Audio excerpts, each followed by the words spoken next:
это кончится? Прекрати.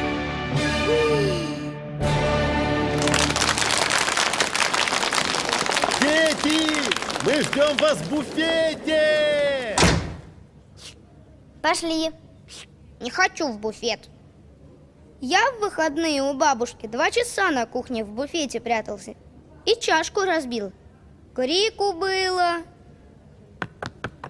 Не пойду.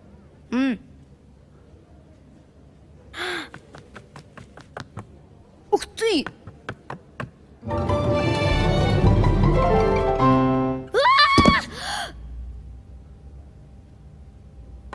О! Ух ты! Ничего не трогай, мама не разрешала. О! Ой,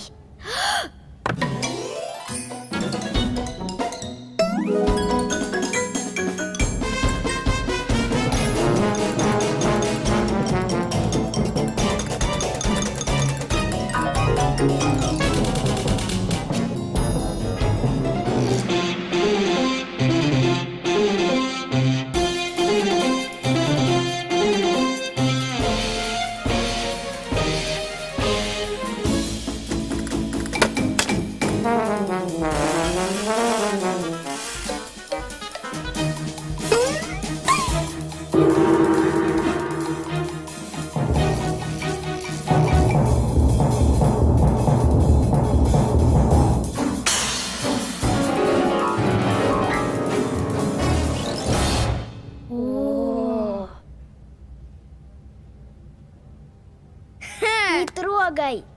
Мама не разрешала. Нельзя. Ой.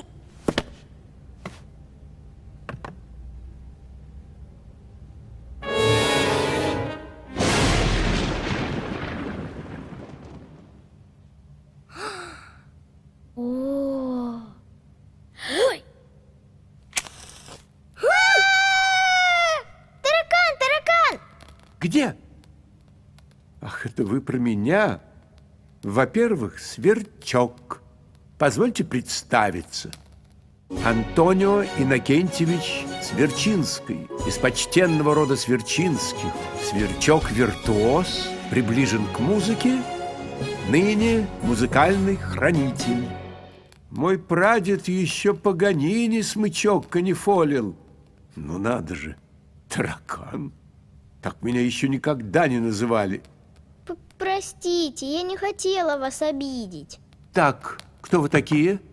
И что тут делаете? Мы проходили мимо и случайно сюда упали. Да будет вам известно, что случайно в оркестровые ямы не падают. В противном случае она была бы постоянно набита посторонними людьми, которые сыпались бы сверху. Но мы хотели только посмотреть. И поэтому вы все трогали? Схватили дирижерскую палочку и размахивали ею. Непочтительно обращались с инструментами, и они обиделись. Произнесли заклинания, и музыка ушла. Как это? Эта палочка волшебная. А после безрассудного обращения с волшебными палочками обычно бывают большие проблемы. А где же все инструменты? Обиделись и ушли в свой музыкальный город. Я же тебе говорила, что мама не разрешала. А как же второе действие? Мама и папа вернутся, а музыки нет. Вот видите, что вы наделали? Господин Сверчок, помогите нам все исправить и вернуть музыку обратно. Пожалуйста. Ну-ну, так и быть. Я вам помогу договориться с инструментами, ведь никто не знает их лучше, чем я. А одним вам не справиться. Но надо торопиться. Скоро закончится антракт. Нельзя же оставлять слушателей без второго действия. А как же мы попадем в музыкальный город? У меня есть ключ от этой маленькой двери, через которую мы попадем в большой музыкальный мир. А поможет нам план музыкального города. Сначала мы отправимся в квартал духовых музыкальных инструментов. Смотрите, что я нашел! Ты держишь в руках прабабушку трубы.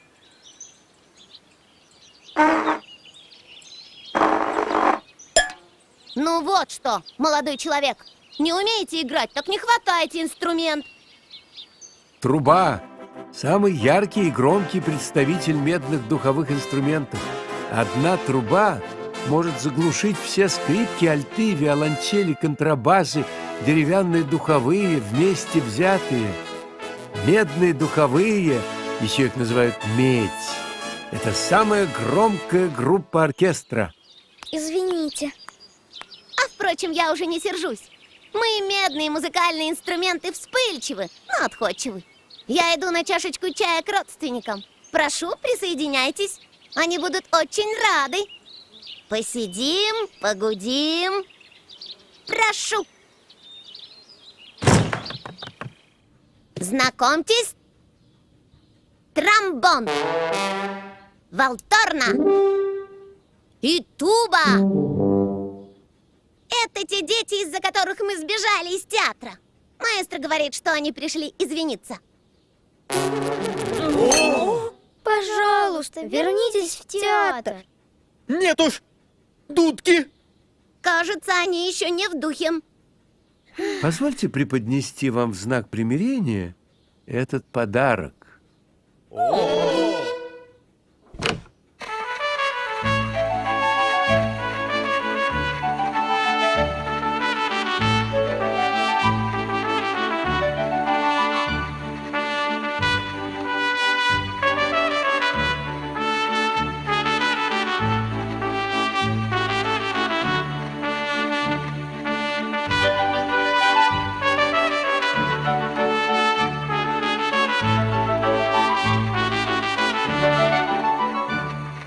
Душевно.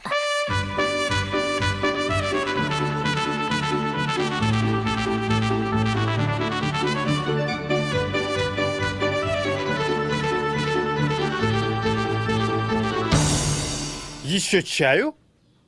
Нет-нет, нам пора. Как говорится, труба зовет. Тра-та-та-та-та-та. Увидимся в театре. А трубы и вправду быстро остыли. Не думайте, что остальные инструменты такие же. У каждого свой характер. Следующий квартал деревянных духовых инструментов. Фагот, гобой, кларнет и флейта. Это семейство заметно отличается от своих медных собратьев. Но принцип игры на них тот же – нажимай и дуй. Ведут свое происхождение от тростника и рога. В прошлом изготавливались исключительно из дерева, отсюда и название. Сейчас используются различные материалы. Например, металл и серебро для флейты. Предупреждаю, я вооружен. Невероятно. Они и сюда добрались. Хотите все разрушить? Нет-нет, что вы, мы пришли извиниться. Так вы не собираетесь превратить наш дом в руины? Нет, честное слово. Слава богу! В доме такая нервная обстановка. Пропал метроном. Признавайтесь, это вы его украли? Нет, мы не брали, но можем помочь его найти. Метроном стучит, как сердце.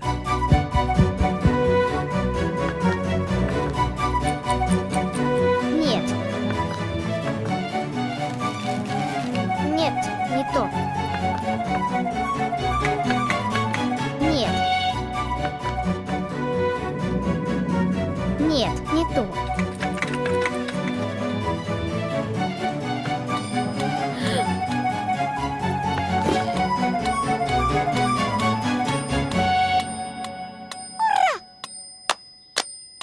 Теперь наша жизнь снова примет размеренный ритм. Значит, вы больше на нас не сердитесь? И вернетесь в оркестр. Конечно. Но как только допьем свой кофе. Тогда до скорой встречи. А мы поспешим дальше. Струнные смычковые инструменты. Все они имеют одно строение и принцип игры. 4 струны натянуты вдоль грифа. Звук извлекается смычком, когда им проводят по струнам. В этом семействе главное место занимают скрипки. Им вторят и помогают альты, которые немного больше и ниже тембром. При игре скрипку и альт кладут на плечо. Здесь будет нелегко договориться. Если ничего не поможет, дайте скрипке это. Кто там, дорогой? Похоже, это те грубияны, которые так беспардонно щипали нас за струны. Что вам нужно? Мы очень извиняемся и хотели вас попросить вернуться. Никогда, никогда, никогда, никогда! Я никогда не перенесу такого оскорбления. У вас, наверное, абсолютного слуха нет. А вы осмелились меня трогать? Не знаем, может и нет. Боже, они не знают. Со мной сейчас будет истерика. Со мной тоже.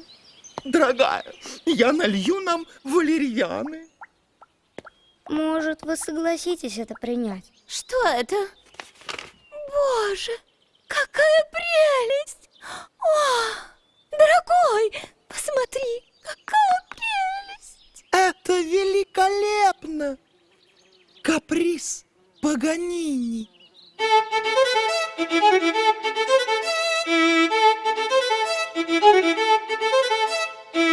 Ну, конечно, мы вернемся в оркестр, чтобы это играть. Какие могут быть сомнения?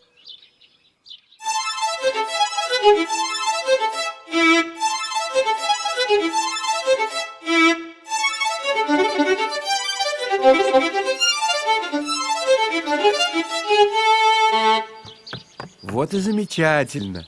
К сожалению, нам нужно идти дальше. Так что увидимся в оркестре. У скрипки такое переменчивое настроение, лучше уйти, пока она не передумала. Контрабас и виолончель. Следующие представители струнно-смычковых намного больше по размеру, поэтому играют на них, поставив инструмент перед собой вертикально. Также они имеют шпиль для упора в пол. Виолончель обладает богатым низким звуком. Играют на ней сидя. И самый высокий по росту, но самый низкий по звучанию представитель – контрабас. Играют на нем обычно стоя. Вы нас помните? О, да. Такое не забывается. Благодаря вам у нас пропали смычки. Чем прикажете теперь играть? Кочергой? Зонтиком? О, что за звук? Опять не то. Моя жена, виолончель, залезла от горя в футляр и не хочет выходить. Дорогая, открой. К нам пришли. Ни за что. У меня пиццикато. Мы постараемся вылечить вашу болезнь. Пиццикато не болезнь, а способ игры на струнах без смычка. Но это так ограничивает. Без смычка. Как без рук? О,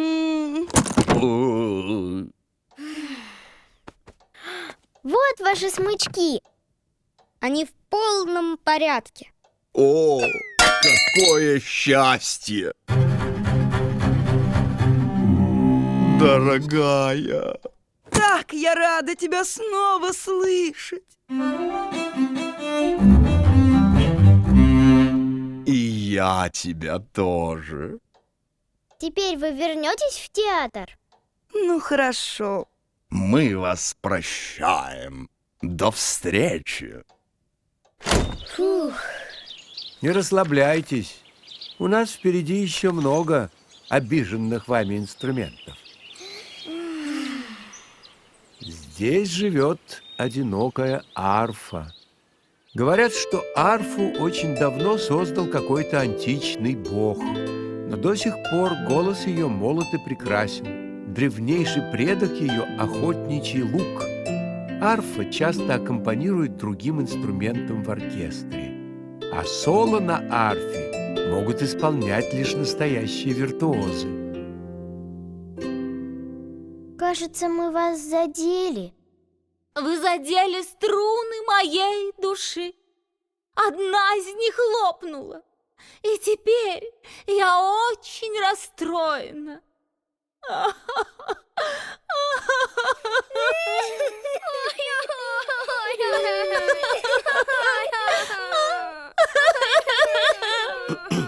Позвольте залечить вашу рану. Вот струна – подарок королевской арфы. Теперь у вас будет частичка ее души.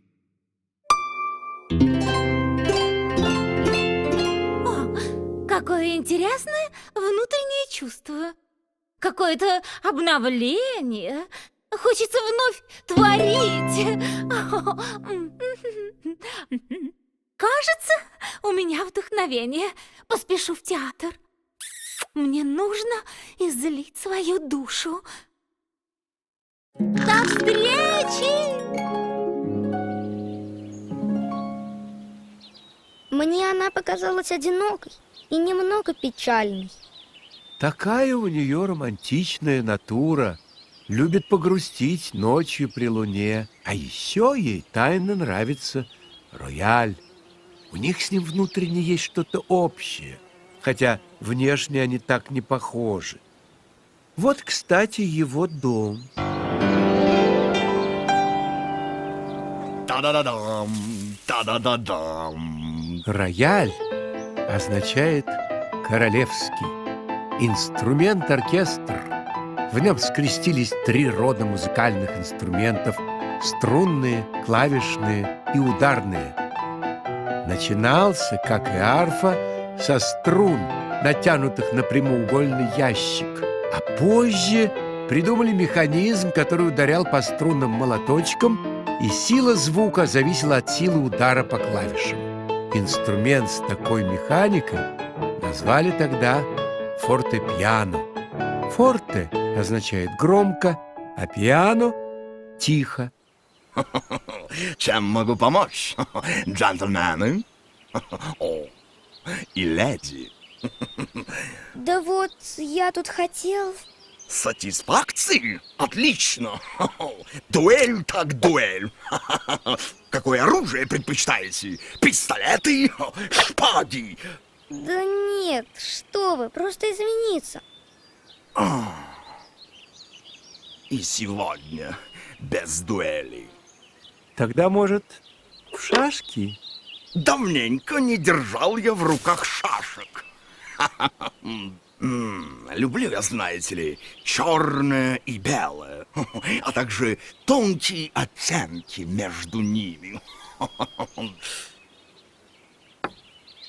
Хоп-хоп, и в дамки. Люблю, знаете ли, блистательные комбинации и победы. Проси, чего хочешь. Вернитесь, пожалуйста, в оркестр. Обещаю. Слово короля.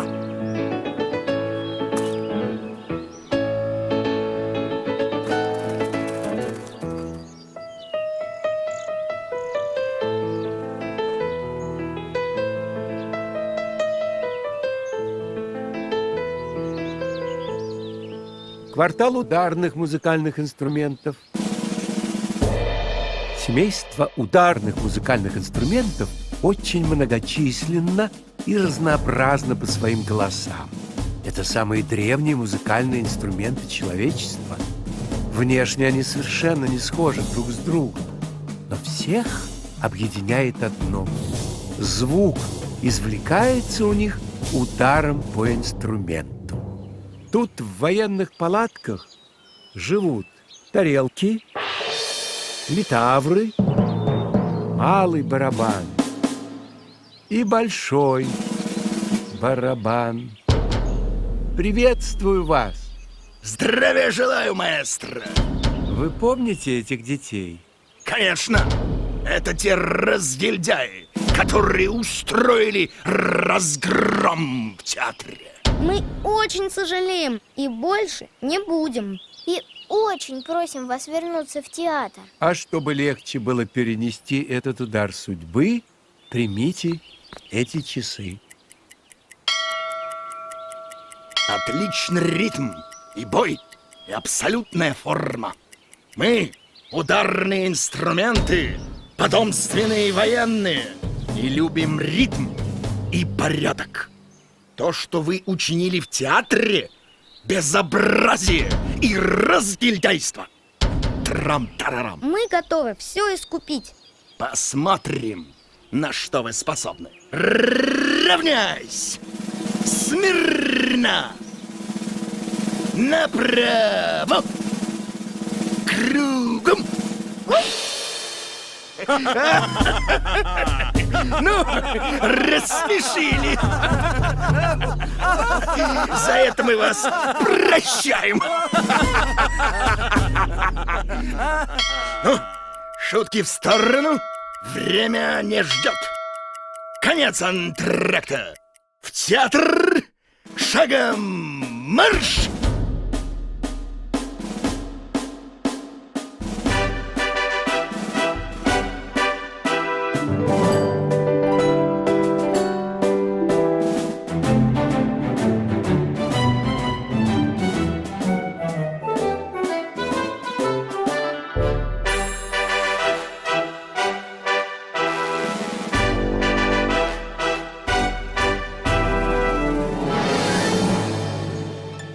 Я немного расскажу вам о самом главном человеке в оркестре, о дирижере.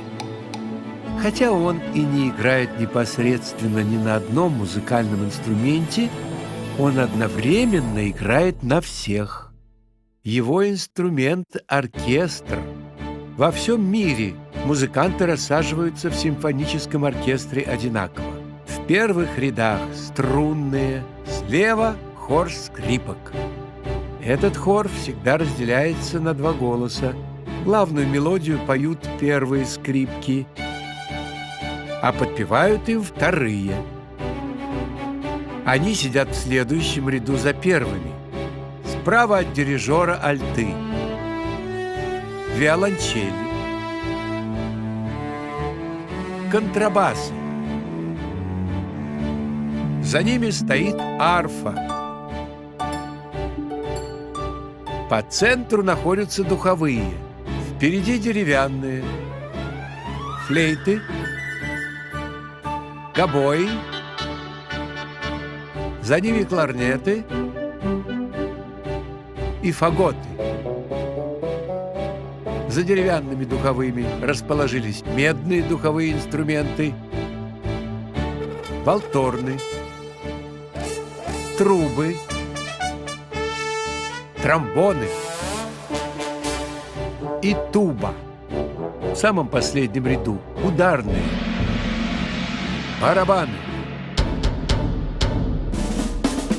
тарелки, литавры. Рядом с ними рояль.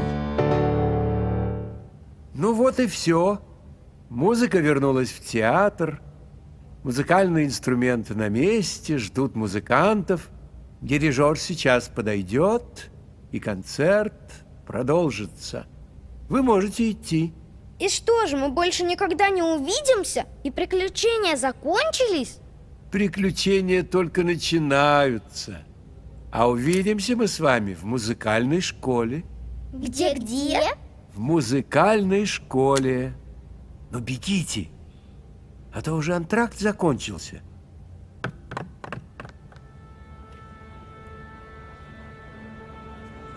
Дети, почему вы не пришли в буфет? Там было великолепные шампиньоны. Мама! Папа! Папа! Отведите нас в музыкальную школу. Вы, наверное, имели в виду зоопарк. Нет, музыкальную школу. А может быть, все-таки в зоопарк? Хорошо, но после музыкальной школы.